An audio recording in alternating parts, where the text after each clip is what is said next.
अस्सलाम वालेकुम my dear students. आज मैं आप लोगों को पढ़ाने जा रहा हूं, जैसे कि आप लोगों को हेडिंग से समझ में आया ही होगा, mutual induction and mutual inductance. जैसे कि इससे पहला वाला लेक्चर हमने पढ़ा है कि सेल्फ इंडक्शन क्या होता है और सेल्फ इंडक्टेंस क्या होती है, वैसे ही बेटा आज हमें पढ़ना है म्यूचुअल इंडक्टेंस क्या होती है और म्यूचुअल इंडक्शन क्या होता है। सबसे पहले जो म्यूचुअल इंडक्टेंस होती है बेटा, it is a phenomena related to coils, related to two coils. ये एक कॉइल के बीच में ये वाला फिनोमेना नहीं होता है। जैसे कि सेल्फ इंडक्शन में अपने ही कॉइल के अंदर ईएमएफ बनता था, मैग्नेटिक फ्लक्स चेंज होता था, उसी के अंदर फिर ईएमएफ बनता था। लेकिन यहाँ पे ऐसा कुछ भी नहीं होगा, यहाँ पे बेटा दो कॉइल्स के बीच में ये फिनोमेना होगा। तो चलिए पहले हम इसको समझेंगे, उसके बाद हम देखेंगे इसकी डेफिनेशन। इसमें होती है हमारे पास कितनी कॉइल्स? इसमें होती है हमारे पास बेटा टू कॉइल्स। मान लीजिए ये है कॉइल नंबर 1,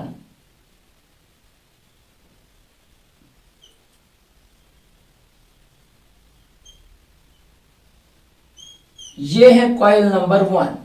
ये जो कॉइल नंबर 1 होती है बेटा, इसको हम बहुत सारे नामों से जानते हैं। इसका हम और एक नाम भी देते हैं प्राइमरी कॉइल, प्राइमरी कॉइल या कॉइल नंबर 1 भी इसको हम कह सकते हैं। ये प्राइमरी कॉइल चाहे हम एसी सोर्स से कनेक्ट करें, चाहे हम बैटरी से कनेक्ट करें, कोई फर्क नहीं पड़ता। मान लीजिए कि हमने इसको बेटा एक बैटरी के साथ कनेक्ट किया, यहाँ पे एक की लगी हुई है, की अभी की हमारे पास जो है वो ऑफ मोड में है, वो अभी ऑन मोड में बिल्कुल भी नहीं है। ये रही हमारे पास कॉइल नंबर फर्स्ट, और इसी कॉइल नंबर फर्स्ट के साथ साथ बिल्कुल इसके नजदीक और एक कॉइल होती है।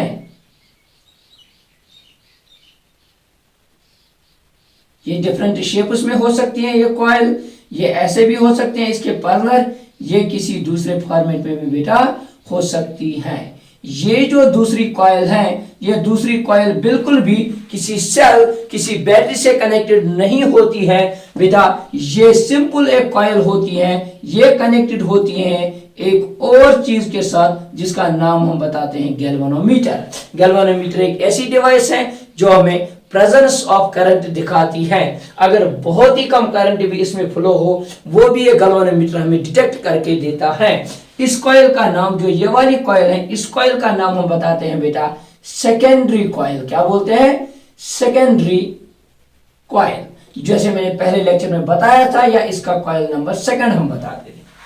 ठीक है, प्राइमरी कॉइल और सेकेंडरी कॉइल। अब देखिए अब क्या होता है, जब मैं इस प्राइमरी कॉइल को यहां पे स्विच बेटा ऑन करता हूं, जब मैं इसका स्विच क्या करता हूं ऑन, तो यहां से करंट फ्लो होना स्टार्ट होता है, यहां पे करंट चलना स्टार्ट होता है। लेकिन मैंने आपको बार बार बताया था, जब भी मैं कहीं पे करंट की बात करूंगा कि इसमें करंट आ रहा है, आपको इमेजिन कर रहा है जैसे कि पाइप में से क्या चलता है बेटा, पानी चलता है। मान लीजिए यहाँ पे करंट आया, करंट आया, यहाँ पे अभी नहीं आया, आया, अब आया, अब आया, अब यहाँ से करंट निकला। ये करंट एक साथ नहीं निकलेगा बेटा, ये करंट धीरे धीरे निकलता है। जैसे कि मैंने सेल्फ इंडक्शन में बताया था, उस नल की एग्जांपल दी थी। नल से मैंने पानी को छोड़ा, पहले ही पाइप में, पाइप दूर कहीं पे है, पहले वहां से पानी नहीं निकलता है, पहले कम, फिर उससे ज्यादा, फिर उससे ज्यादा, फिर एक टाइम आता है जब पूरा पानी निकलता है। फिर जब हम इस पाइप को बंद करते हैं, एक साथ वहां से पानी स्टॉप नहीं होता है, पहले कम होता है, फिर धीरे कम, फिर उससे कम, फिर उससे कम, फिर बंद होता है। सिमिलरली यहाँ पे भी जब इसमें से करंट जाता है बेटा, वो करंट एक साथ नहीं जाता है, 0 से 150 एम्पियर तक वो एक साथ नहीं चला जाता है। पहले 0 एम्पियर, फिर 10 एम्पियर, फिर 20 एम्पियर, फिर 30 एम्पियर, फिर 50 एम्पियर, फिर 108 पहुंचते पहुंचते कहां पहुंचता है बेटा, 150 एम्पियर तक। जब ये करंट धीरे धीरे चेंज होता है, हमें पता है बेटा B is equal to mu naught NI। जब करंट चेंज हुआ तो यहां से मैग्नेटिक फील्ड भी क्या होगा बेटा, चेंज। किसका चेंज होगा? इस प्राइमरी कॉइल का मैग्नेटिक फ्लक्स जो यहां पे बनेगा बेटा, वो चेंज होगा। ठीक है, उससे क्या होगा, इससे जो फ्लक्स होगा फाई वो होता है B इंटू ए। जब B चेंज हुआ तो डेफिनेटली फ्लक्स भी क्या होगा बेटा, फ्लक्स भी यहां पे चेंज होगा। लेकिन ये जो मैग्नेटिक फील्ड बनाता है ये coil, it shape is just like solenoid. इसकी शेप कैसी है डॉक्टर्स, जस्ट लाइक सोलेनाइड। अगर सोलेनाइड जैसी होती है, यहां पे मैग्नेटिक फ्लक्स ऐसे बनता है। यहां पे मैग्नेटिक फील्ड लाइंस की अगर मैं डायग्राम बनाऊंगा, एक पोल इसका नॉर्थ बनेगा, एक पोल इसका साउथ बनेगा। यहां से मैग्नेटिक फील्ड लाइंस ऐसे निकलती हैं और ऐसी आती हैं, ऐसे निकल के यहां पे ऐसे आते हैं, यहां पे ऐसे निकलेगी इस साइड, यहां पे इस साइड ऐसे निकलेगी, यहां से ऐसे निकलेगी, यहां से ऐसे निकलेगी। लेकिन जितना यहां पे करंट कम चलेगा उतनी ये लाइंस जो ये सेकेंडरी कॉइल है उसके साथ लिंक कम होंगे। जब यहां पे करंट बढ़ेगा तो इसके साथ मैग्नेटिक फ्लक्स का लिंक होना बढ़ जाएगा। जब ये और करंट बनेगा, यहां पे जितना करंट बढ़ेगा उतना मैग्नेटिक फील्ड बनेगा, जितना मैग्नेटिक फील्ड बनेगा उतना मैग्नेटिक फील्ड लाइंस बढ़ेंगे। जितनी मैग्नेटिक फील्ड लाइंस बढ़ेगी उतनी इसके साथ फ्लक्स जो लिंक हो रहा है वो भी क्या हो जाएगा, बढ़ जाएगा। लेकिन अकॉर्डिंग टू फैराडेज लॉ, जब भी किसी कॉइल के साथ, जब भी किसी लूप के साथ, जब भी किसी किसके साथ बेटा, कॉइल के साथ मैग्नेटिक फ्लक्स लिंक जो होता है वो क्या होता है बेटा, चेंज होता है, तो वहां पे बनता है ईएमएफ। क्या बनता है बेटा, ईएमएफ। ये जो प्रोसेस है जिसमें हमने प्राइमरी कॉइल में करंट को दौड़ाया, करंट को चेंज कराया, उसकी वजह से जो सेकेंडरी कॉइल थी उससे जो फ्लक्स लिंक था वो फ्लक्स बेटा चेंज हुआ। तो सेकेंडरी कॉइल में जो गैल्वेनोमीटर था ये अब दिखाएगा बेटा डिफ्लेक्शन। ये क्या दिखाएगा, डिफ्लेक्शन। इस फिनोमेना को हम बोलते हैं बेटा म्यूचुअल इंडक्शन। तो म्यूचुअल इंडक्शन किसमें करंट बना, प्राइमरी में या सेकेंडरी में, सर सेकेंडरी में बना, लेकिन इसको प्राइमरी कॉइल के साथ लिंक बिल्कुल भी नहीं था। इस फिनोमेना को हम बोलते हैं म्यूचुअल इंडक्शन। क्या बोलते हैं बेटा, म्यूचुअल इंडक्शन। तो चलिए नोट करते हैं सबसे पहले म्यूचुअल इंडक्शन होता क्या है।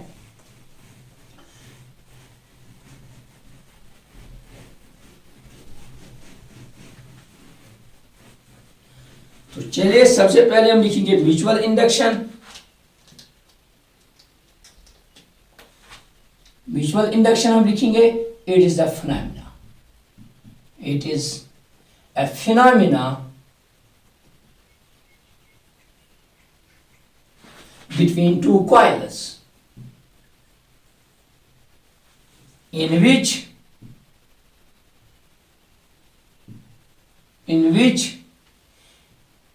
EMF is produced, EMF is produced in secondary coil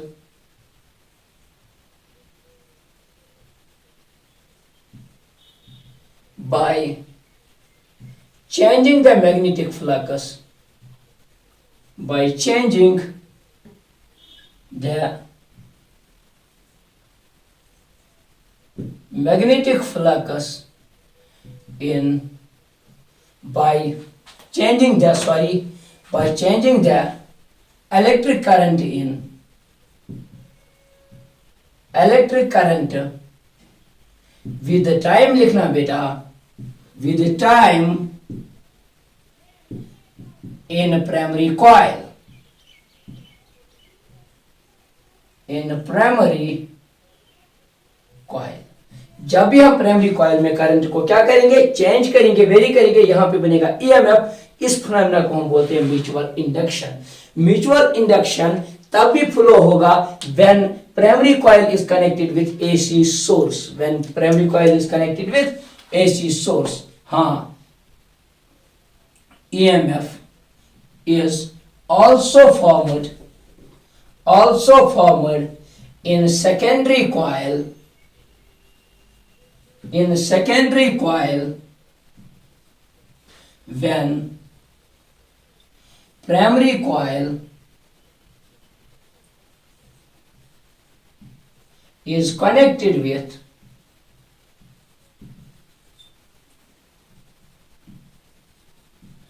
AC source. AC source क्या होते हैं बेटा, ये हम पढ़ेंगे 2 लेक्चर्स के बाद। AC सोर्स आएगा, उसमें ये कभी पॉजिटिव बनेगा, ये नेगेटिव, ये पॉजिटिव, ये नेगेटिव, ये नेगेटिव, ये पॉजिटिव, कंटिन्यूअसली करंट की डायरेक्शन चेंज होगी। कभी करंट इधर से दौड़ेगा, कभी उल्टी डायरेक्शन में दौड़ेगा। उसमें क्या होता है, कभी मैग्नेटिक फील्ड ज्यादा होता है, कभी कम, कभी ज्यादा, कभी कम। जब मैग्नेटिक फ्लक्स कंटिन्यूअसली इसके साथ चेंज होगा तो यहाँ पे क्या बनेगा बेटा, करंट बनेगा। ठीक है, तो ये था बेटा म्यूचुअल इंडक्शन क्या होता है। म्यूचुअल इंडक्शन हम किस चीज को कहते हैं। अब लिखेंगे हम बेटा कोएफिशिएंट ऑफ म्यूचुअल इंडक्शन। जैसे वहां पे लिखा था कोएफिशिएंट ऑफ सेल्फ इंडक्शन, वैसे यहां पे लिखेंगे coefficient of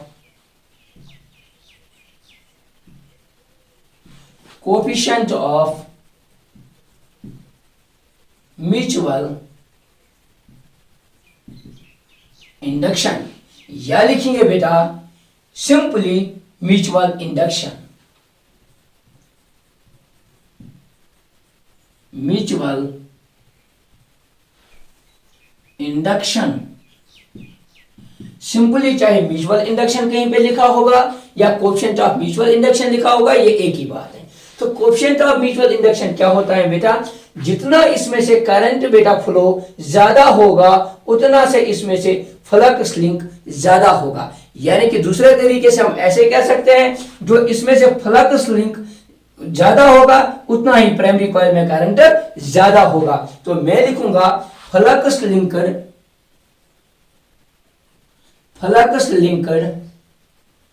with secondary coil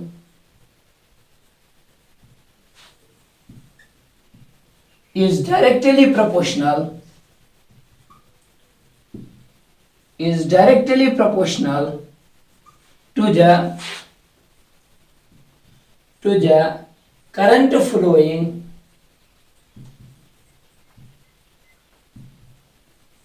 through the primary coil।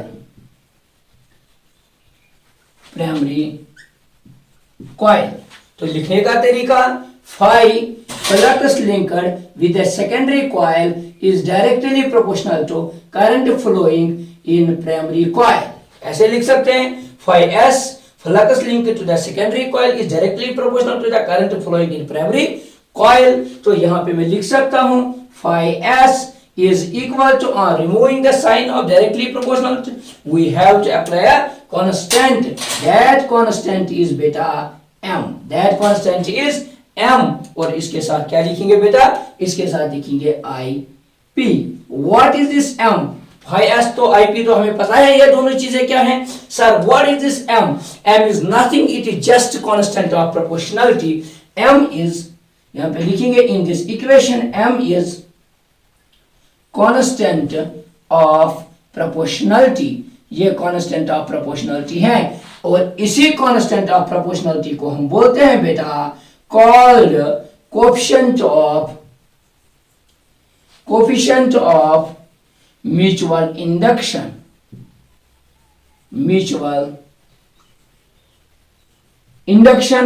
या और सिंपली, या इसको हम सिंपली बोलते हैं बेटा म्यूचुअल इंडक्शन। हाँ, या इसको सिंपली क्या बोलते हैं, म्यूचुअल इंडक्शन। ये सारी चीजें आप नोट कीजिए और होप आप लोगों को यहां तक समझ में आया होगा। It is similar to self induction, इसको आप नोट कीजिए। तो ये जो इक्वेशन हमारे पास आ गई, ये इक्वेशन हमारे पास क्या है, ये इक्वेशन हमारे पास अभी है phi s is equal to m into I phi। अगर मैं यहां पे बोलूंगा, ये तीनों वेरिएबल्स अब हमें पता है कि phi s क्या है, IP क्या है और m क्या है। अगर मैं बोलूंगा if अच्छे से देखना, if IP is equal to 1, if IP is equal to 1, इसका मतलब यह हुआ अगर प्राइमरी कॉइल में करंट बेटा 1 एम्पियर पास होगी तो उसके यहां पे क्या इक्वेशन अब बनेगी, यहां पे बनेगी phi s is equal to m into 1। लिखने की कोई जरूरत नहीं, ये बनेगा बेटा m। क्या बनेगा, m। तो यहाँ पे कोएफिशिएंट ऑफ म्यूचुअल इंडक्टेंस जो है, या म्यूचुअल इंडक्टेंस जो सिंपली है, उसकी इक्वेशन आ गई। तो लिख सकता हूं बेटा mutual inductance is equal to the magnetic flux linked with the secondary coil. इस इक्वेशन की ओर आप ध्यान से देखिए बेटा, इस इक्वेशन की ओर आप बिल्कुल अच्छे से देखिए। Mutual inductance between of two coils of A circuit is equal to beta flux linked with the secondary coil when current flowing through the primary coil is 1. When current flowing through the primary coil is 1, तो इसको note कीजिए। Mutual inductance of two coils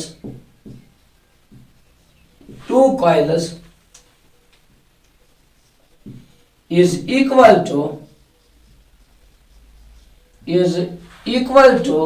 magnetic flux linked with the secondary coil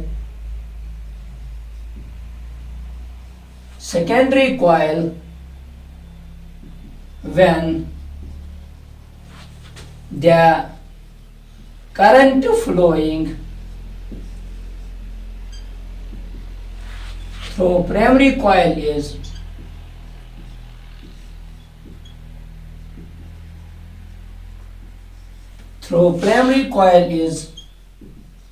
unit is 1।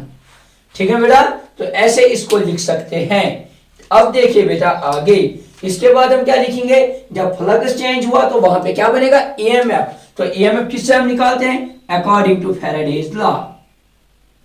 According to Faraday's law, जिसने self inductance पढ़ा होगा उसको just लग रहा होगा कि हम रिपीट कर रहे हैं। ठीक है बेटा, तो according to Faraday's law EMF is equal to d phi upon D t या minus D phi upon D t, ऐसे लिख सकते हैं। अब आगे देखिए बेटा, यहां पे तो मैं लिख सकता हूं EMF is equal to minus D phi is equal to M into I P divided by dt। This is value of phi, तो वो कहां से निकाला मैंने, इस वाली इक्वेशन से। तो यहां पे क्या आएगा, EMF is equal to minus M बाहर आएगा, वाई एम बाहर आएगा because M is a constant, तो यहां पे बनेगा D I P divided by D T. This is equation for EMF produced in secondary coil when there is change in current in the primary coil. जब primary coil में current pass होगा तो उसमें कितना ईएमएफ बनेगा, तो उसके लिए ये वाली इक्वेशन रहेगी। ठीक है बेटा, अब अगर मैं यहां पे बोलूंगा लेट अस कंसीडर, यहां पे मैं बताऊंगा बेटा if D I P upon D T is equal to 1, अगर rate of change of current हमारे पास प्राइमरी कॉइल में कितना होगा 1, तो ये इक्वेशन क्या बनेगी, equation call this equation number 3rd और whatever you want to call this equation, put this value if di by dt is equal to 1, then equation third will become ये क्या बनेगी बेटा, ये बनेगी E is equal to बेटा minus m। इसका मतलब हुआ बेटा coefficient of mutual inductance is equal to EMF produced in secondary coil। Coefficient of mutual inductance is equal to EMF produced in secondary coil when rate of change of current is 1। तो ये और एक definition हम इसकी लिख सकते हैं, coefficient यहां पे हम लिख सकते हैं बेटा, coefficient of mutual inductance is equal to EMF produced in secondary coil when current rate of change